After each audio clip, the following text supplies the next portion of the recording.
Hello and welcome to the Unit 3 review video about the immune system.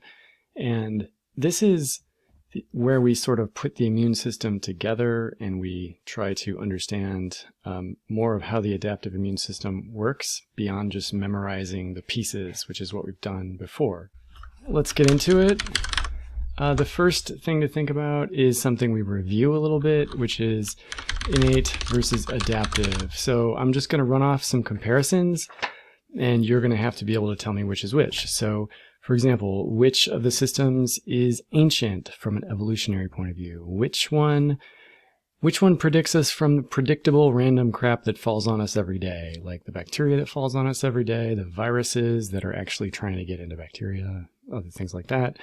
Which one is encoded in us fully in every cell in our body? Every cell in our body has the DNA to encode which of our immune systems, not both, just one of them. Which one is best at seeing self and which one has to kind of be blind to it? Which one is fast and which one is slow? Okay, so that's innate versus adaptive. You should know that. Also, which one is more specific? Because one of them can tell the difference between two different strains of a virus and the other one definitely can't.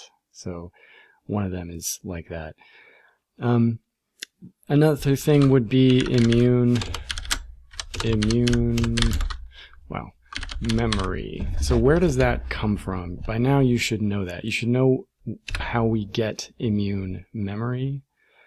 And you should understand, we haven't really gone into it, but the second time the immune system is activated, that secondary activation, we get a much stronger response. Part of that is because we have memory cells, which are sort of supercharged, mature, naive lymphocytes, but also because memory cells are numerous. There are many of them. Every time a lymphocyte gets activated, it makes a whole lot of copies, and a lot of those copies are memory cells. And so the body is just full of memory cells against every pathogen it's ever seen. So that's cool. Those are examples of the big themes in immunity that you always have to remember. There are a lot of those big themes, and we talk about them at the beginning and we talk about them at the end. We have to, because that's what describes the immune system so well. Things like immune memory are really critical, but you can't really get why it works the way it does until you understand the adaptive immune system. So that's where we are. So there are also all the other things we looked at, like you really must know the effector cells. There's a reason for that, because we're trying to put that all together, and you're going to have to be able to put together the 5 situations involving antigen presentation. There are 5 situations that involve antigen presentation, and you are going to have to be able to put them together in a big way, because I am going to give you a diagram of antigen presentation and you're going to have to label every part of it for each of those 5 situations. So get ready for that. And so we'll get into that in a second, but part of antigen presentation is MHC, MHC1 versus MHC2. What's the difference? I mean, certainly we know them versus the 2 different cluster of differentiation proteins, CD4 and CD8. MHC1 goes with one of them. MHC2 goes with the other. Make sure you know which is which. But also, MHC1 is generally used to display proteins that were found randomly in the cytoplasm, whereas MHC2 is used generally to display proteins that were brought in through phagocytosis or some other situation like that. And this all makes perfect sense when you look at which effector cells use which of those. Which effector cell is able to look at MHC2? Which effector cell is looking at MHC1? There is clear logic there. So please look at that logic and it will start making more sense if it doesn't already. And so that's MHC. You have to be able to put that all together. There's going to be activation, and really the complicated one is going to be B cell activation. Sorry, I'm sick and this is not working, this whole typing thing. B cell activation involves an extra step. So what is that extra step? Go back and look and make sure you know that extra step. And let's see.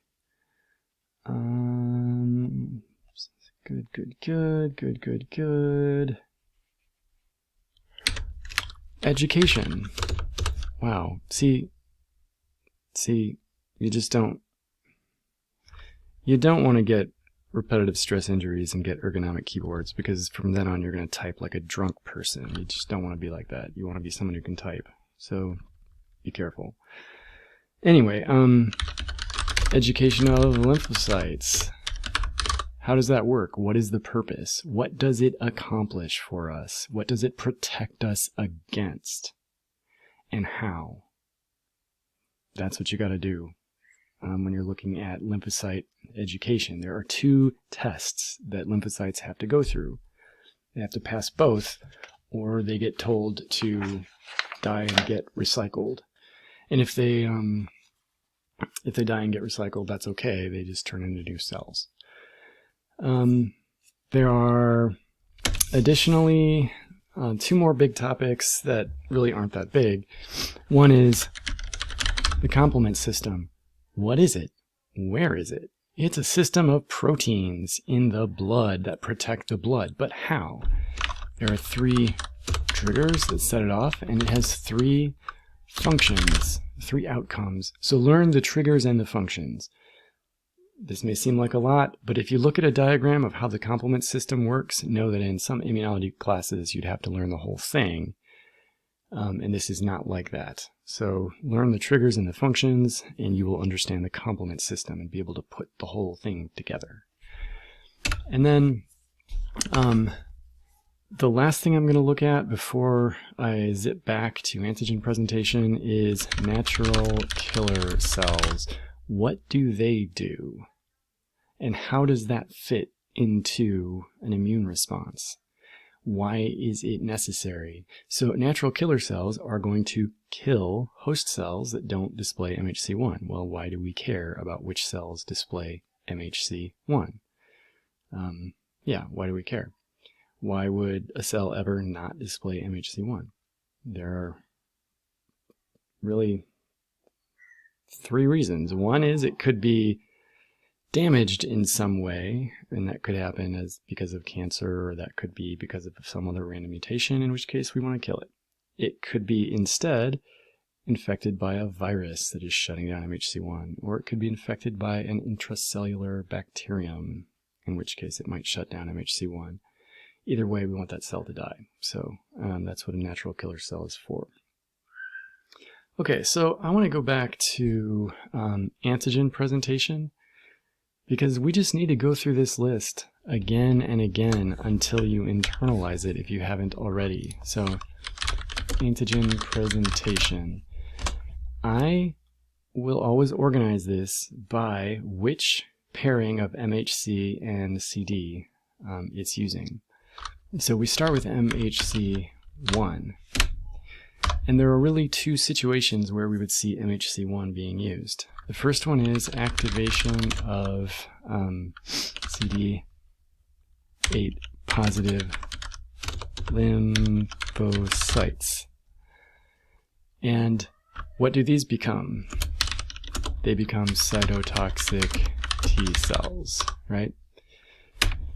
The next situation where we would see MHC1 would be used is when those cytotoxic T cells are doing their job. And so that's when cytotoxic T cells make their decisions. As in,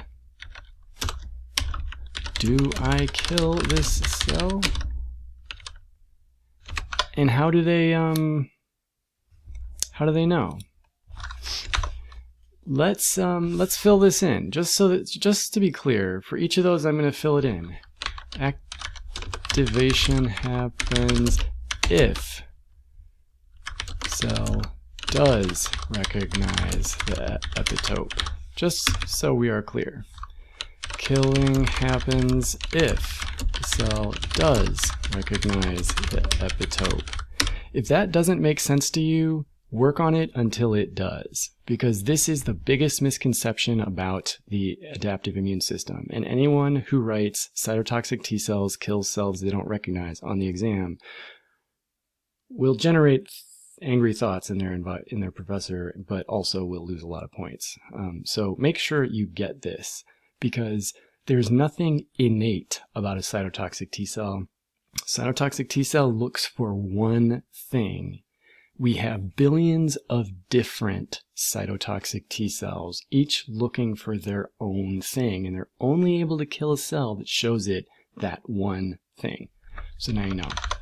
Then MHC2, activation of CD4 positive lymphocytes. And that could make helper type 1 or helper type 2 cells. And that's actually determined after activation happens. So they get activated, and depending on signals they get from around the body, like hormones and cytokines, they decide which of those they're going to be. So that's not something we ever get into. So activation happens if the cell does recognize epitope. And then we have, well, what does the Th1 do? It gives, well, it makes its decision. Do I give the signal to this macrophage? And it's macrophage, people. Macrophage is a British pronunciation. Avoid British pronunciations or you'll make the mistake I used to make when I taught anatomy and taught people British pronunciations. Don't be like that. Use the language that is native to you.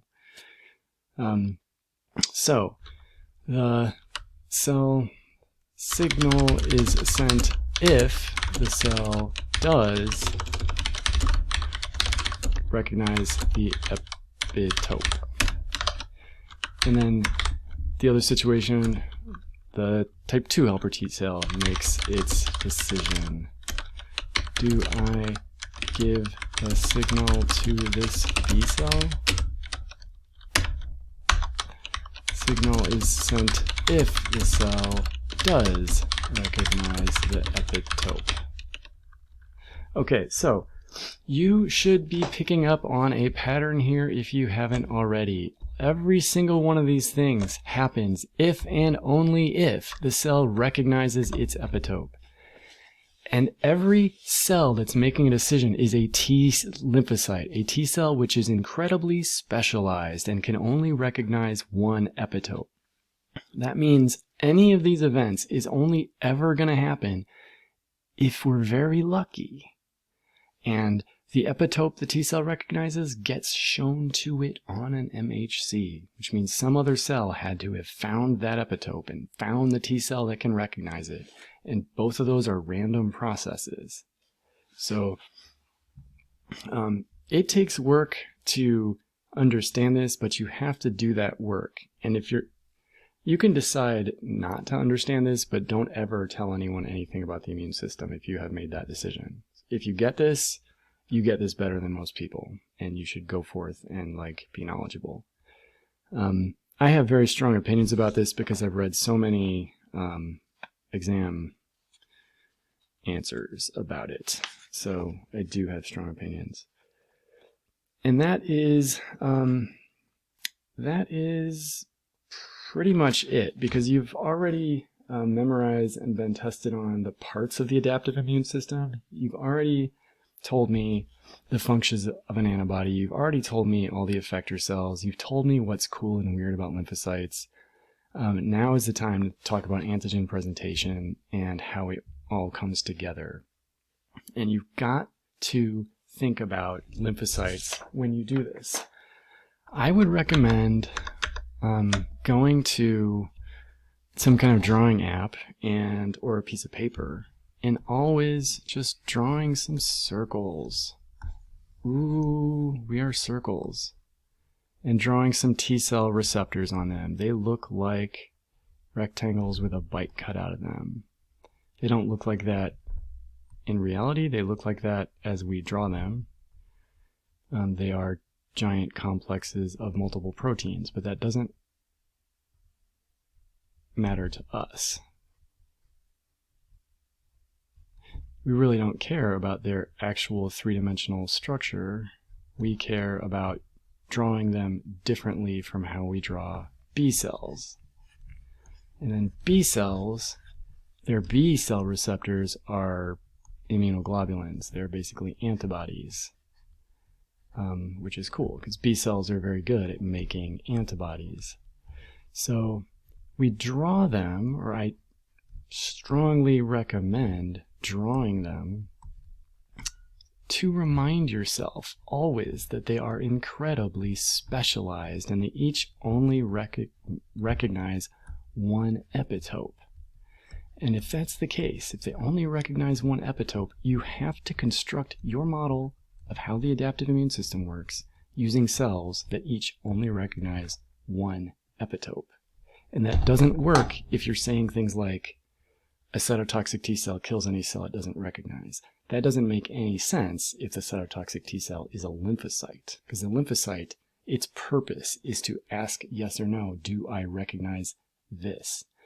And if all we wanted was one cell that just didn't recognize things, we wouldn't need a billion different cytotoxic T cells, but that is what we have.